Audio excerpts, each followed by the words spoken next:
I want to talk about something that probably nobody has told you. And I say probably because in 20 plus years working with cancer patients, I have almost never seen it discussed properly. When someone you love is diagnosed with cancer, you are going to say the wrong thing, almost certainly. Not because you are careless, not because you don't love them, but because nobody tells us this. We are handed the worst possible news about someone we love, and we have about few seconds to respond.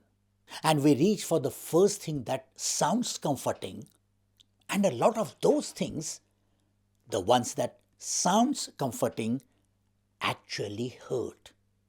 Let me show you what I mean. The very common thing that I see is what people say, at least it's early. A woman told me once, when my closest friend said that, I had to leave the room because it didn't feel early to me. It felt like my entire life had just shattered. And she was already asking me to look on the bright side. Here is the problem with at least. It minimizes what the person hears. Even though you don't mean this, is your fear isn't proportionate. Calm down. Things could be worse. But their fear is proportionate. They have just been told they have cancer. Of course, they're terrified. They don't need the bright side yet. They need someone sit in the dark with them for a moment. That was the common thing. And then the next common thing is saying, stay positive. This one, I'll be honest, this one frustrates me the most because it's so well intentioned and it does so much damage. A man told me, after my diagnosis, every single person I told said, stay positive. So I smiled. I said, I was fine. I told everyone what they wanted to hear. And inside, I was completely falling apart.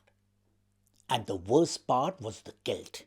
Because I wasn't staying positive and I felt like I was failing. Do you hear what happened here? He wasn't just suffering from cancer. He was suffering from the performance of not suffering. Because everyone around him needed him to be positive. And he couldn't afford to tell them the truth. And another thing is, what people say is everything happens for a reason. I have watched patients' faces when someone says this. There is this very particular expression. It is not quite anger, it is something like they have just been abandoned in the middle of a sentence. Because what does that mean? That there is a reason they got cancer? Or that it's part of a plan? Or something like that they should be grateful? Maybe years later they will find meaning in what they went through. And some people do, genuinely. But that's their journey to arrive at. It is their own time. Your job is not to narrate their pain. Your job is to be present for it. What? So you may ask, what does actually help?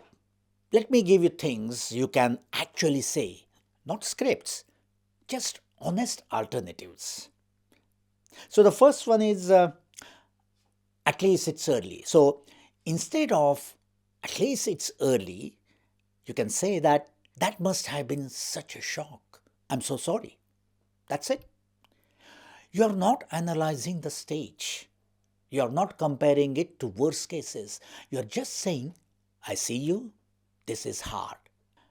And also about stay positive. So instead of stay positive, you can say, you don't have to be brave around me.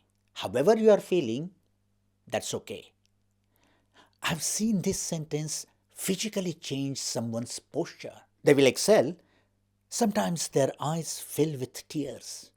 Not sad tears, relief.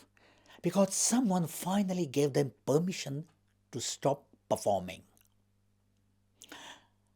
And then Instead of everything happens for a reason, say, this isn't fair.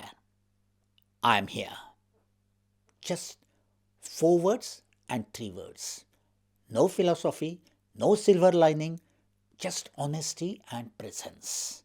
And another thing that instead of let me know if you need anything, I know, I know you mean this. I know it comes from love, but it doesn't work because it asks the person who is exhausted, frightened, and overwhelmed to do the work of figuring out what they need, deciding if it's reasonable to ask, and overcoming the guilt of imposing on you. Most people won't do that. Instead, say, I'm bringing dinner on Thursday evening. Does 7 o'clock work for you? In this case, you're not asking them to need something. You are just showing up. They can say yes or no, but you have done the thinking for them. And right now, doing their own thinking is taking everything they have. There is one more thing I want to say, and it is the one people find hardest. Sometimes the most powerful thing you can do is say nothing. Just be there, sit with them, let there be silence.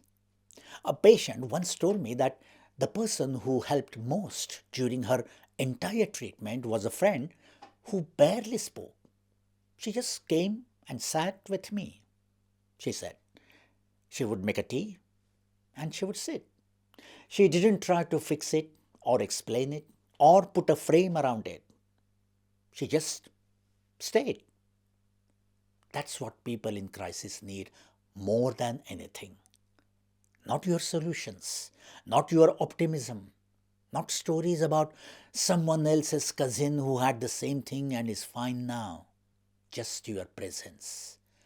So if you are ever sitting with someone who has just been diagnosed and you don't know what to say that. I don't know what to say, but I'm here and I'm not going anywhere. That's enough. That's actually more than enough.